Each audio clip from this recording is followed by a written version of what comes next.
kehidupan dalam kuburan jauh lebih panjang dibandingkan kehidupan di dunia.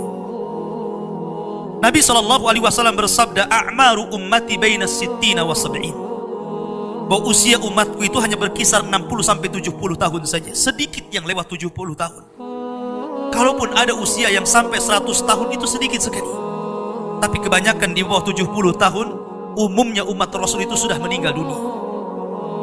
Tetapi ketika orang masuk ke dalam kuburan, usia dia di kuburan sampai kiamat ditegakkan itu panjang sekali. Anda bisa bayangkan, orang yang meninggal sejak zaman Nabi Adam sampai hari ini kiamat tidak dibangkit-bangkitkan, menunjukkan bahwa kehidupan kuburan jauh lebih panjang dibandingkan kehidupan dunia. Dari sinilah maka wajar seorang mukmin harus takut dengan kehidupan kuburan. Ma'asyiral muslimin yang dimuliakan Allah Azza wa Jalla. Tetapi para ulama mengatakan, apakah orang yang mendapatkan azab kubur itu munqati atau mustamir, terus menerus ataukah terputus? Kata para ulama, azab kubur itu hanya terputus dengan tiupan sangkakala Israfil.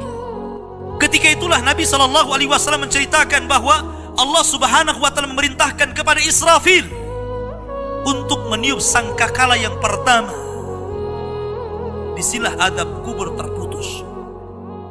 Karena ketika itu seluruh orang mati, baik orang yang ada di atas bumi atau yang ada di bawah bumi, baik kalangan jin, baik malaikat, kecuali makhluk-makhluk yang Allah kehendaki saja, semua hancur.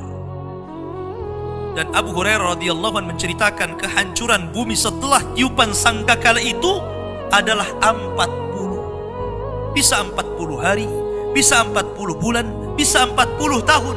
Yang jelas Allah hancurkan bumi ini. Allah luapkan lautan ke daratan. Allah jatuhkan bintang. Allah hancurkan gunung sehingga seperti kapas yang dihempas angin. Itulah yang disebut dengan kehancuran alam atau hari kiamat. Baru setelah kemudian bumi tidak bulat lagi, tapi bumi terhampar. Allah ganti bumi yang kita pijak dengan bumi yang baru.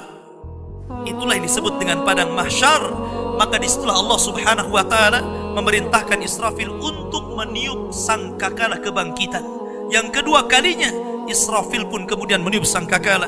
Maka dari situlah manusia keluar dari perut bumi. Wa akhrajatil ardu athqalaha. Allah keluarkan beban-beban beratnya. Disitulah orang-orang yang beriman, ketika mereka muncul dari kuburan, maka mereka akan berkumpul dengan keluarganya. Allah mengatakan,